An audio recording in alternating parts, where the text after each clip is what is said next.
Assalamualaikum, dear students and friends, welcome to our channel. This is the Jamal Bashir. Today we are going to learn if, then, else, if statement. जी बेटा start करते हैं हमारा आज का lecture बहुत ही interesting होने जा रहा है। और से सुनिएगा, और से समझिएगा, बहुत ही इंफॉर्मेटिव एंड इंटरेस्टिंग आपका आज का लेक्चर है। और हमारा जो बेटा टॉपिक है वो टॉपिक है if then else if statement. हम लोग प्रीवियस लेक्चर्स के अंदर जिनका एड्रेस में आई कार्ड के अंदर डाल दूंगा उसको जरूर देखिएगा। उन लेक्चर्स के अंदर बेटा हम लोगों ने एक स्टेटमेंट पढ़ी थी और वो स्टेटमेंट का नाम था if then statement. If then statement पढ़ी, देन बेटा इसके बाद इफ देन एल्स स्टेटमेंट हमारे पास आ गई। आज जो बेटा हम लोग स्टेटमेंट पढ़ने के लिए जा रहे हैं वो स्टेटमेंट है if then else if statement. Means if then else के बाद आप लोग बेटा अगेन इफ स्ट्रक्चर यूज कर सकते हैं। इसको प्रॉपर्ली बेटा हम लोग समझेंगे इंशाल्लाह, और समझेंगे हम लोग विद एग्जांपल। एक एग्जांपल लेके चलते हैं, बहुत ही इंपॉर्टेंट एग्जांपल है और आप लोग इस एग्जांपल के साथ बेटा फैमिलियर भी हैं। आप जानते हैं आपकी स्टडी लाइफ के साथ रिलेटेड एग्जांपल है और वो एग्जांपल बेटा मैंने यहां पे सिलेक्ट की है। Write a program that should accept obtain marks from students. Student से बेटा आपने उसके एग्जाम्स के मार्क्स, ऑब्टेन मार्क्स जो कि उसने हासिल किए हैं वो आप लोगों ने गेट कर लेने हैं। मींस कि आप लोगों ने इनपुट ले लेनी है। अब बेटा यहां पे आप जब इनपुट लेंगे तो आप पे डिपेंड करता है कि आप किसी एक सब्जेक्ट के मार्क्स ले लें या एक से ज्यादा सब्जेक्ट्स के मार्क्स लें। अगर आप एक से ज्यादा सब्जेक्ट्स के मार्क्स लेते हैं देन बेटा आपको उसकी परसेंटेज कैलकुलेट करनी पड़ेगी। तो मैं ज्यादा सब्जेक्ट्स के ले लेता हूं, आपको परसेंटेज कैलकुलेट करनी भी सिखा देता हूं। तो यहां पे बेटा देखिए calculate percentage and assign grade. मैं परसेंटेज भी कैलकुलेट करनी आपको सिखाऊंगा और साथ साथ बेटा मैं आपको ऑब्टेन मार्क्स जो परसेंटेज निकलेगी उसके ऊपर ग्रेड लगाना भी सिखाऊंगा। तो ग्रेड लगाना बड़ी इंपॉर्टेंट चीज हमारे पास है, आप जानते हैं, बड़ी इंटरेस्टिंग चीज है। हम लोग जब पेपर्स देते हैं, बोर्ड के पेपर्स देते हैं, तो हमारा जो रिजल्ट आता है उसके ऊपर ग्रेडिंग हुई होती है। और ग्रेडिंग क्या होती है आप जानते हैं, क्राइटेरिया के पॉइंट ऑफ व्यू से या तो A+ लिखा होगा या फिर A लिखा होगा या फिर B होगा या C होगा या D होगा या E लिखा होगा या फिर बेटा लास्ट में क्या होता है F होता है। फेल। हम फेल पे नहीं जाते, अल्लाह ताला हमें बचाए। हम इंशाल्लाह कोशिश करेंगे ऊपर वाले पे, लेकिन क्योंकि प्रोग्राम का हिस्सा है तो मैं आपको जरूर बताऊंगा कि F कब आपने डिस्प्ले करवाना है। तो बेटा इसका क्राइटेरिया है जो कि हमें पंजाब के अंदर रहते हुए board of intermediate secondary education एक क्राइटेरिया हमें प्रोवाइड किया है। हम उस क्राइटेरिया को फॉलो कर लेते हैं। फेडरल का अपना क्राइटेरिया है, हर कंट्रीज का अपना एक क्राइटेरिया होता है। मैंने बेटा आपको लॉजिक सिखानी है, आपको समझाना है कि आपके पास अगर क्राइटेरिया है तो देन बेटा उस क्राइटेरिया को आप लोगों ने कैसे इंप्लीमेंट करना है। तो जरा गौर से सुनिएगा और इसको प्रॉपर्ली बेटा स्टार्ट करने से पहले, क्राइटेरिया बताने से पहले, अगर अभी तक आप लोगों ने मेरे चैनल को सब्सक्राइब नहीं किया तो जल्दी से सब्सक्राइब कर दें, बेल आइकन को प्रेस कर दें और दोस्तों के साथ लिंक्स को जरूर शेयर किया करें ताकि आपके साथ साथ वो भी मुस्तफीद हो सके। तो आइए बेटा स्टार्ट करते हैं। इसका हमारे पास क्राइटेरिया क्या है। Board of intermediate secondary education जो हमें इसका एक क्राइटेरिया प्रोवाइड करता है वो ये क्राइटेरिया है, अगर लेट्स आपके जो मार्क्स हैं, स्टूडेंट ने जो मार्क्स दिए हैं वो ग्रेटर देन और इक्वल 80 हैं, ऐसा परसेंटेज ग्रेटर देन और इक्वल आपने उसकी परसेंटेज कैलकुलेट बेटा कर ली। अगर उसके नंबर 80 हैं, 81, 82, 83, 84, 100 तक उसकी परसेंटेज आ रही है, 80 से लेकर 100 तक कोई भी बेटा उसके नंबर आ गए हैं, तो देन बेटा आप इसका जो ग्रेड असाइन करवाना है वो कौन सा करवाना है, A+ ग्रेड असाइन करवाना है। देन बेटा इसी तरह ये जो हमारे पास आएगा इसमें हमारे पास जो मार्क्स आएंगे बेटा उसकी जो एक रेंज होगी, ये रेंज है कहां से कहां तक, 80 से लेकर 100 तक। आप 80 से 100 की तरफ मूव करें। ये जो रेंज बेटा आपके पास आएगी, ये रेंज आपके पास आएगी यानी कि 70 से लेकर आप कहेंगे 79 तक। 70 to 79 अगर मार्क्स आते हैं देन बेटा आपने कौन सा ग्रेड असाइन करवाना है, एक ग्रेड आपने असाइन करवाना है। इसी तरह बेटा 60 से लेकर 69 तक अगर किसी के मार्क्स आ जाते हैं, इनके बिटवीन आते हैं या 60 आ जाता है या 69 आ जाता है, देन कौन सा ग्रेड प्रिंट करवाना है, बी ग्रेड प्रिंट करवाना है। इसी तरह बेटा हमारे पास 50 से लेकर 59 तक जो बच्चों के मार्क्स आएंगे उन्हें हम लोग कौन सा ग्रेड देंगे, सी देंगे। इसी तरह बेटा हमारे पास 40 से लेकर 49 तक जो मार्क्स आएंगे उनको कौन सा ग्रेड देंगे, डी का ग्रेड दे देंगे। इसका बेटा 33 से लेकर 39 तक जो मार्क्स आएंगे उनको ग्रेड कौन सा दे देंगे, ई का ग्रेड दे देंगे। और जो लास्ट वन बेटा हमारे पास ग्रेड बच गया है, बाकी जो नंबर आएंगे यानी कि किसी के नंबर 0 से लेकर 32 के बिटवीन आते हैं या 32 आ जाता है या 0 आ जाता है, तो देन बेटा उनके जो ग्रेड असाइन किया जाएगा वो कौन सा किया जाएगा, एफ ग्रेड असाइन किया जाएगा। ये वो स्ट्रेटेजी थी जो कि मैंने board of intermediate secondary education की आपके सामने रखी। इसी तरह बेटा हर बोर्ड की एक अपनी स्ट्रेटेजी होती है। बात सिचुएशन में ऐसा होता है कि 40 तक यानी कि सिर्फ और सिर्फ आप कहते हैं कि डी ग्रेड है, ई का कोई कंसेप्ट नहीं है। अगर ई का कंसेप्ट नहीं है तो जो एफ होगा बेटा वो कहां पे आ जाएगा आपके पास 0 to 32, और जो डी होगा वो कहां तक आप लेके आएंगे 33 तक आप डी को ले आएंगे। ये सारी बातें बेटा डिपेंड करती हैं हमारे पास बोर्ड स्ट्रेटेजी के ऊपर।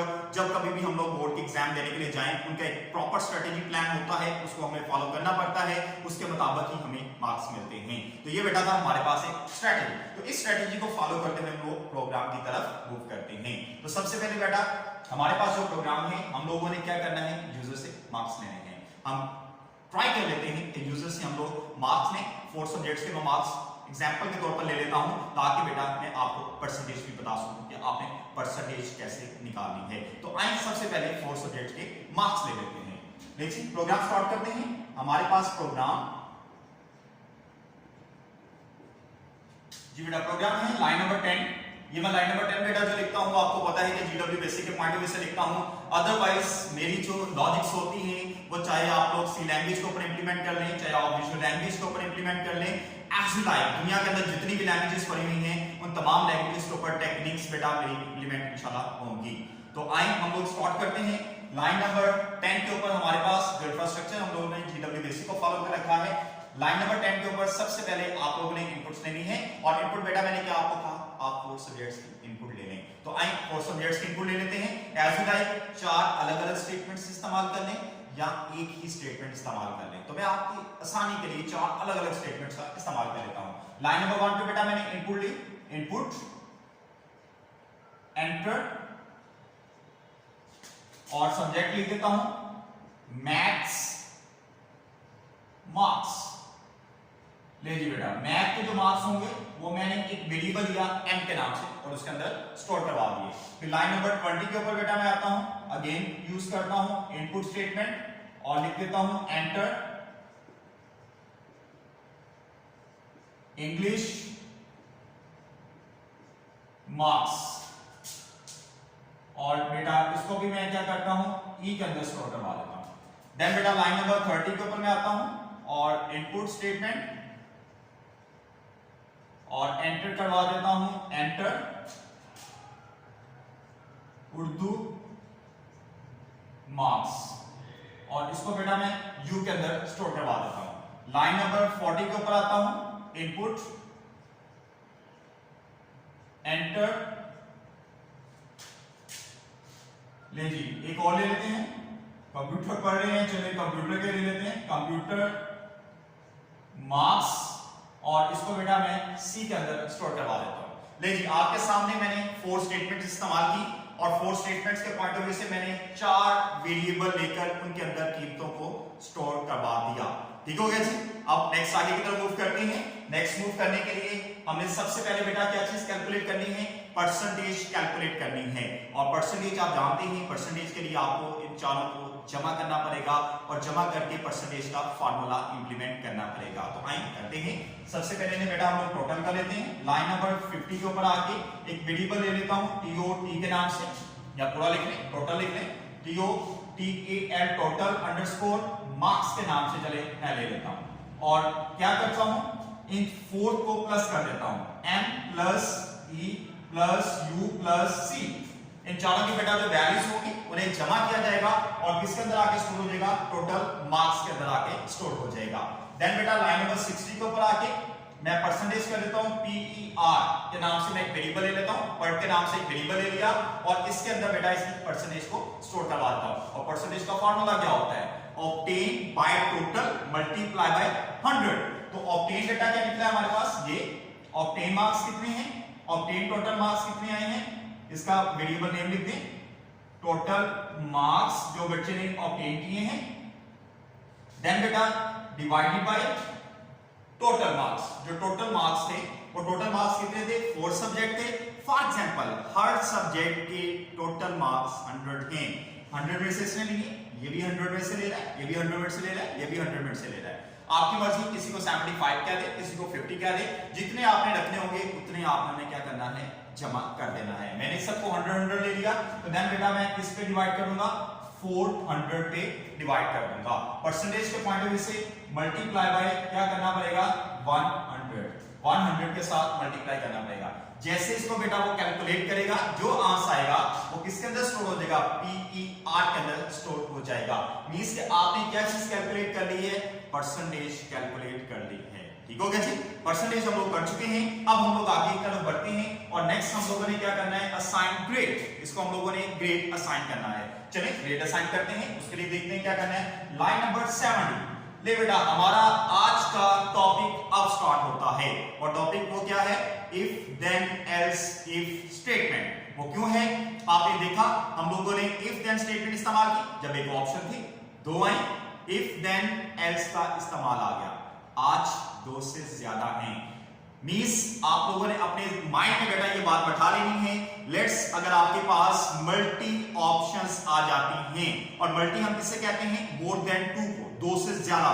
अगर आपके पास बेटा मल्टी ऑप्शंस आती हैं, मोर देन 2 ऑप्शंस आपके पास आती हैं, देन आपने इफ देन एल्स इफ को इस्तेमाल करना है। तो आए इफ देन एल्स इफ को इस्तेमाल करते हैं। कैसे इस्तेमाल होगा, इफ के बाद कंडीशन किस पे लगानी है, परसेंटेज पे। इफ PER ग्रेटर और इक्वल 80, ये बेटा देखा था 80 या 80 से ज्यादा जो मार्क्स होंगे उसको ग्रेड कौन सा असाइन करना है, A+ ग्रेड असाइन करना है। इसको असाइन कर देते हैं। इफ PER ग्रेटर और इक्वल 80 देन प्रिंट करवा दो इस चीज को, A+ को ग्रेड प्रिंट करवा दिया। ठीक हो गया जी। If PER greater or equal 80 then print A+ print करवा दो। अगर ये कंडीशन फॉल्स होती है तो कंट्रोल कहां पे जाएगा जी, कंट्रोल एल्स में जाएगा। तो लें जी, एल्स का इस्तेमाल आपके पास आ गया।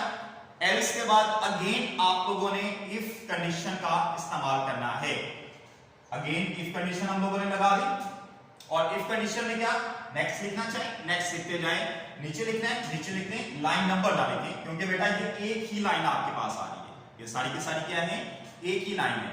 ऐसी लाइन, इसी लाइन को आगे बढ़ाते जाएं। मेरे पास व्हाइट बोर्ड है, इसलिए बेटा मैं इसको क्या कर रहा हूं, नीचे लिख रहा हूं, लेकिन लाइन नंबर यूज नहीं करूंगा, रीजन स्टेट, क्योंकि मैं एक ही लाइन के अंदर सारे का सारा काम कर रहा हूं। इफ अगेन PER ग्रेटर और इक्वल 70, अब बेटा मैं 70 पे कंडीशन लगा देता हूं, देन प्रिंट करवा दो किस चीज को, A को। ठीक है जी। और अगर A नहीं प्रिंट होता, मेन कंडीशन ये भी ट्रू नहीं होती, ये भी फॉल्स होगी, ये भी फॉल्स होगी, देन कंट्रोल कहां पे जाएगा, इसके एल्स में चले जाएगा। और एल्स में जाके आपने बेटा क्या करना है, अगेन कंडीशन यूज करनी है। और कंडीशन क्या यूज की है, PER ग्रेटर और इक्वल 60 देन प्रिंट कर दे इस चीज को, B को। अगर ये भी कंडीशन फॉल्स होगी देन अगेन एल्स में चला गया, और अगेन आपने कंडीशन बेटा लगाई, इफ PER ग्रेटर और इक्वल 50 देन प्रिंट, क्या प्रिंट करवा रहे हैं आप, C। और अगर ये भी कंडीशन आपकी फॉल्स हो गई देन बेटा आप अगेन इफ में जाएंगे, PER ग्रेटर और इक्वल 40 देन प्रिंट करवा दो इस चीज को, D को। और अगर ये भी फॉल्स हो गई देन बेटा अगेन इफ PER ग्रेटर और इक्वल 33, अब किस पे आएंगे, 33, क्योंकि आपको पता है हमारा स्टैंडर्ड क्या है, 22 का 33 या इससे अबव वाला पास है और इससे बिलो वाला फेल है। तो देन बेटा 33 के ऊपर ग्रेड आपको कौन सा मिलेगा, ग्रेड, देन प्रिंट, क्या प्रिंट करवाना है, ई आपने प्रिंट करवा देना है। अब ये भी तो है, इसका भी तो एस है, मींस के आपके पास 33 मार्क्स नहीं आए, इससे भी नीचे आ गए हैं। अब आपके पास बेटा लास्ट वन ऑप्शन है। जब लास्ट वन ऑप्शन आएगी आपको अगेन इफ कंडीशन लगाने की जरूरत नहीं है, वो बाय डिफॉल्ट है, अंडरस्टूड है। तो देन बेटा आप डायरेक्ट यहां पे एल्स के बाद लिख सकते हैं प्रिंट, किस चीज को, एफ को, एफ प्रिंट करवा दो। और इसी के साथ बेटा ये आपकी इफ देन एल्स इफ की जो स्टेटमेंट है वो कंप्लीट हो जाएगी। जैसे ये कंप्लीट होती है आपने नेक्स्ट इनकमिंग लाइन के अंदर आपने पूरे के पूरे प्रोग्राम को क्या करवाना है, एंड करवा देना है। इसी के साथ बेटा हमारा प्रोग्राम कंप्लीट होता है। मैं शॉर्टली से आपको प्रोग्राम को रिपीट कर देता हूं, बता देता हूं कि ये कैसे काम करेगा, देन बेटा इसको हम लोग क्लोज करते हैं। फॉर एग्जांपल आपने स्टूडेंट्स के मार्क्स लिए, लाइन नंबर 10 के ऊपर आप आए, लाइन नंबर 10 जैसे चलेगी स्टूडेंट जो नंबर एंटर करेगा वो किसके होंगे, एम के होंगे, वो एम के अंदर स्टोर हो जाएंगे। 20 पे आएगा स्टूडेंट जो नंबर एंटर करेगा वो ई के अंदर स्टोर हो जाएगा। 30 पे आएगा जो स्टूडेंट एंटर करेगा वो यू के अंदर स्टोर हो जाएगा। 40 पे आया स्टूडेंट जो एंटर किया वो सी के अंदर स्टोर हो गया। फिर बेटा इन चारों के नंबर्स को क्या किया, प्लस किया, और किसके अंदर स्टोर कर दिया, टोटल मार्क्स के अंदर। चारों के नंबर जो थे टोटल मार्क्स के अंदर स्टोर हो गए। देन बेटा फार्मूला हम लोगों ने लगाया यहां पे परसेंटेज का, और परसेंटेज कैलकुलेट कर ली। जैसे परसेंटेज कैलकुलेट की उस परसेंटेज को हम लोगों ने इफ देन एल्स को इस्तेमाल करते हुए, कंडीशंस लगाते हुए हम लोगों ने ये चीज डायग्नोस कर ली कि बच्चे का कौन सा ग्रेड आएगा। ठीक है जी, इसी के साथ हमारा प्रोग्राम कंप्लीट होता है। उम्मीद करता हूं बेटा आपको इसकी समझ आई होगी, आपको समझ आई है, प्रोग्राम अच्छा लगा है, इंटरेस्टेड है तो देन बेटा आप मेरे चैनल को जरूर सब्सक्राइब करें, बेल आइकन का बटन को प्रेस कर दें और मेरी लिंक्स को दूसरों के साथ शेयर भी किया करें। इसी के साथ आप मुझे इजाजत दें। अल्लाह आपका और मेरा हामी और नासिर हो। जम्मल बशीर, अस्सलाम वालेकुम।